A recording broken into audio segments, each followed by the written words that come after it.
I'm Andy. I'm Jinx. And we're Black Veil Brides, and you're watching NME.com and Download. The reason I decided to pull my pants down on stage, I don't think there necessarily was a reason as such. Look, it's one of those things like when you're in the moment and you're doing something. We're not the kind of band that thinks about our stage moves. We're not choreographed. We don't sit in a rehearsal space and talk about like how we're going to jump up and down at the same time or anything. Everything we do on stage, it's raw, it's visceral, it's whatever we feel. And if someone's fucking with me in the audience and I want to give them something back, the funniest thing I can think to do, and it's just about fun. It's rock and roll. It's not supposed to be like all serious and sad. Like if I'm going to moon somebody, it's because it's fucking hilarious and it makes everybody laugh and I have a good time, and like that's what it's about. It's about having fun. I didn't necessarily think about it. I didn't go today to Jinx like, hey dude, when we go out on stage, I'm gonna pull my ass out. Like that was never a thought that I had, but it happened, and whatever. Maybe it'll happen again. Who knows? You look at us as a band that, you know, the trajectory of our career in the UK has been kind of like a rocket. We came here last year as a band that didn't even have a record out yet in the UK, getting paid pennies.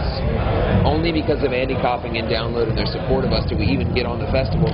We didn't necessarily even deserve the slot that we had. We were playing at the end of the day, second stage, yes, but for a band that didn't have a record out in this country, like that was unheard of.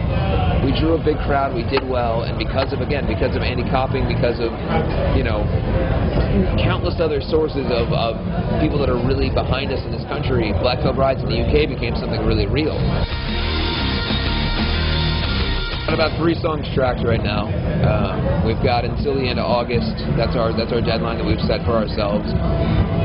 We've got about 20 to 25 songs written, and we're just kind of narrowing it down of those songs. John Feldman is producing the record.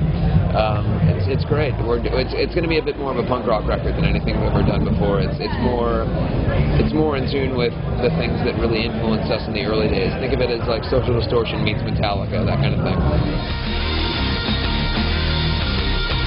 Of course we've got a title, because I don't do anything without thinking about it 6 months in advance. So there's definitely a title. It's a story. This is a, you know, again, at risk of giving something away, it's a bit of a concept record. We've got a very serious story that's behind it. There's going to be a lot of surprises that I don't think fans are expecting. In terms of anything else, I mean, we weren't really listening to anything as such. I don't know if anything in particular. No, I'm just, you know, nothing I'm just really listening to. Just digging deep into like my influences, you know, growing up, definitely. And so it's going to be more about us individually and, you know, who we really are deep inside.